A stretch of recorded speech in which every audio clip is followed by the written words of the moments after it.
क्या टूट गई ईरान की कमर?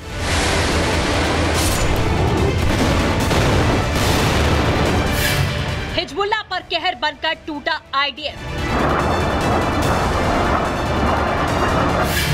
3 कमांडोज को उतारा मौत के घाट। आतंकियों का संपूर्ण विनाश करने के लिए लगातार सैन्य अभियान चला रहे इजराइल ने हिजबुल्लाह के 3 बड़े कमांडरों को मार गिराया। इजरायली वायुसेना ने लेबनान के बिंट जेबिल क्षेत्र में हिजबुल्लाह कमांडर अहमद जाफर माटौक को एयर स्ट्राइक में मार दिया, जिसके बाद बिंट जेबिल क्षेत्र में ही माटौक के उत्तराधिकारी और उसके हिजबुल्लाह के तोपखानों के प्रमुख को भी मार गिराया। इजरायली सेना के मुताबिक इन तीनों आतंकियों ने इजराइल के खिलाफ कई आतंकवादी हमलों को निर्देशित और अंजाम दिया था। इन आतंकवादियों की दक्षिणी लेबनान से सीमावर्ती इलाकों में रहने वाले इजरायली नागरिकों और आईडीएफ सैनिकों पर टैंक रोधी मिसाइलें दागी गई थी, जिसमें कई लोग मारे गए।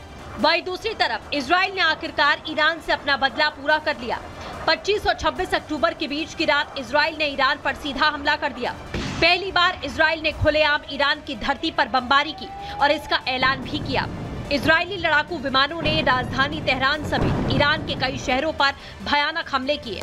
कई घंटों तक ईरानी आसमान में इजरायली लड़ाकू विमानों का राज था और इस दौरान विमानों ने पहले से तय किए ठिकानों पर बम बरसाए। ईरान पर नजर रखने वाले जानकारों के हवालों से खबर है, इजराइल के निशाने पर मुख्यतः ईरानी सैन्य ठिकाने और उसके हथियार डिपो थे। इजराइल ने ईरान की बैलिस्टिक मिसाइल की फैक्ट्री को पूरी तरह से बर्बाद कर दिया। इस फैक्ट्री को चालू करने में ईरान को 2 साल तक का समय लग सकता है। तेहरान के पास मौजूद पारचीन बेस बैलिस्टिक मिसाइलों के लिहाज से बेहद अहम था। दावा है कि पारचीन और पासन बेस पर मिसाइलों से जुड़े पुर्जों का निर्माण होता है। इसके अलावा इन दोनों बेस पर ड्रोन रिसर्च का काम भी होने का दावा किया जा रहा है। इजराइल के निशाने पर इन दोनों मिलिट्री बेस को निशाना बनाया गया। माना जा रहा है कि अब ईरान दूसरी बार इजराइल पर सीधा हमला कर सकता है, जिससे युद्ध की इस आग को और भड़काने की आशंका पैदा हो गई है। युद्ध की आशंका के बीच में अमेरिका भी एक्टिव हो गया। अमेरिका ने ईरान को इजराइल पर पलटवार न करने की नसीहत दे दी। अमेरिकी रक्षा मंत्री लॉयड ऑस्टिन ईरान को चेतावनी दे दी है। ऑस्टिन ने कहा, ईरान को इजराइल के हमलों का जवाब देने से बचना चाहिए। हमले का फैसला ईरान की बड़ी गलती साबित होगा। ईरान का ऐसा कोई कदम दोनों देशों के बीच के तनाव को और बढ़ाएगा। ईरान और इजराइल ताजा विवाद के बीच में ईरान के supreme leader Ayatollah Ali Khamenei का बयान भी सामने आ चुका है। दुश्मन को अपनी ताकत का एहसास कराएंगे, खामेनेई ने साफ कहा। ईरान को कमजोर समझने की गलती ना करे इजराइल। इजराइल ने ईरान को कमजोर समझने की गलती की।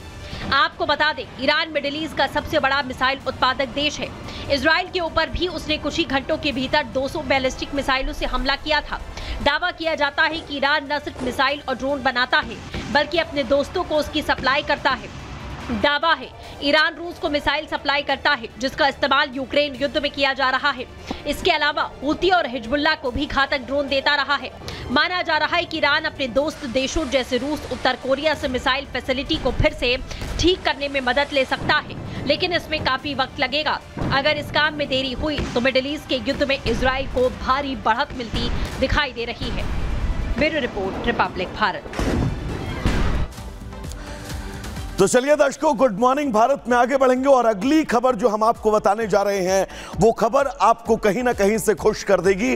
और जिस तरह से भारत अपनी संप्रभुता के लिए हमेशा अडिग रहा है, उस दिशा में एक और मजबूत कदम बढ़ा है। दरअसल चीन ने एलएसी से अपनी सेना को पीछे कर लिया है, लेकिन चीन भारत के सामने घुटने टेकने को मजबूर क्यों हुआ है, इस रिपोर्ट के जरिए आपको पूरा विस्तार बताते हैं।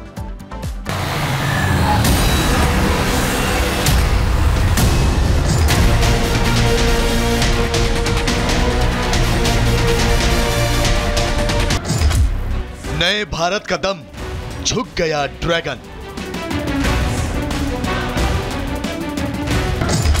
भारत का 3 दाव, एलएसी पर खत तनाव।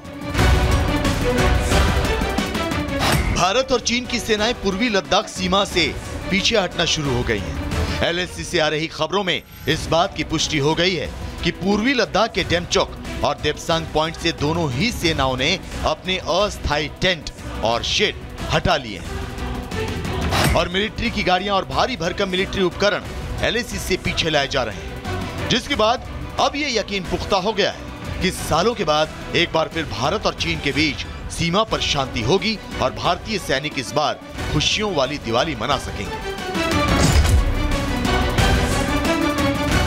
डेम चौक के करीब इस वक्त हम यहां पर हैं और ये जो पहाड़ आप देख रहे हैं डेम चौक के बिल्कुल इसके पीछे जहां पर भारत और चीन का बॉर्डर है, वहां से डिसएंगेजमेंट की शुरुआत हो चुकी है। 25 तारीख से ये शुरुआत यहां पर हुई थी और जिसमें खास बात यह है कि 2024 में देपसांग और डेम चौक ये दोनों ही पॉइंट जहां से इस वक्त लगातार सेनाएं पीछे हट रही हैं, चीन की तरफ से भी और भारत की तरफ से भी लगातार इसी को लेकर जो सैन्य लेवल की बातचीत है वो एक के बाद एक चल रही थी। कई बड़ी मीटिंग्स हुई और आखिरकार इसका ऐलान किया गया कि दोनों ही देश इस बात पर सहमत हैं कि जो 2020 वाली स्थिति थी वहां पर एक बार फिर से वापस सेनाएं लौटेंगी। भारतीय सेना के सूत्रों की माने तो 28 से 29 अक्टूबर तक दोनों देश पूरी तरह से LAC से अपनी सेना हटा लेंगे। दिवाली से पहले देपसांग और डेमचौक में पहले वाली स्थिति बहाल हो जाएगी, जिसके बाद दोनों देशों की सेनाएं सीमित संख्या में यहां पेट्रोलिंग करेंगी। हालांकि अभी तक भारतीय सेना और चीनी सेना ने पेट्रोलिंग के लिए तय की गई सैनिकों की सटीक संख्या को लेकर कोई जानकारी नहीं दी है, लेकिन जो जानकारी निकलकर सामने आ रही है उसके मुताबिक कमांडर लेवल के अफसरों के बीच पेट्रोलिंग के लिए जवानों की संख्या पर आखिरी फैसला लिया जा चुका है। जाहिर है देपसांग और डेमचौक में शांति बहाली के लिए माहौल पूरी तरह से तैयार हो चुका है। लेकिन क्या आप जानते हैं ड्रैगन पीछे हटने पर मजबूर कैसे हुआ? कैसे भारत ने अकड़ू चीन को घुटने टेकने पर मजबूर किया? तो LAC पर हुए इस शांति समझौते की कहानी खुद विदेश मंत्री से सुनिए। जब प्रधानमंत्री ब्रिक्स के लिए गए थे तो उनकी मुलाकात औपचारिक स्तर पर मुलाकात हुई, क्योंकि वो 5 साल से प्रेसिडेंट शी के साथ नहीं हुई। वो अलग अलग कभी मीटिंग में होते थे पर कभी फॉर्मली कभी बैठक नहीं हुई थी।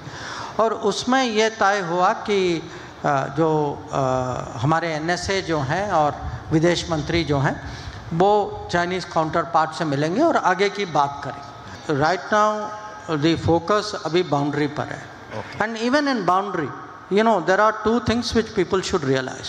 ये अपने आप नहीं हुआ. It took a lot of negotiation. But it took a lot of negotiation because there was a very, strong military commitment. कि, for our military in this number to stay for in that वो temperature आप देखिए, height देखिए, तो वहाँ deploy होना that was a very big step. बेशक सेना के पराक्रम के बगैर किसी भी मोर्चे पर जीत सुनिश्चित नहीं की जा सकती, लेकिन चीन का घुटने पर आना एक दिन का डेवलपमेंट नहीं है। चीन का ये रुख नए भारत के मजबूत इरादे का प्रमाण भी है, जो सरकार के अलग अलग मंत्रालयों के आपसी समन्वय और सरकार की ठोस रणनीति की मदद से संभव हो पाया।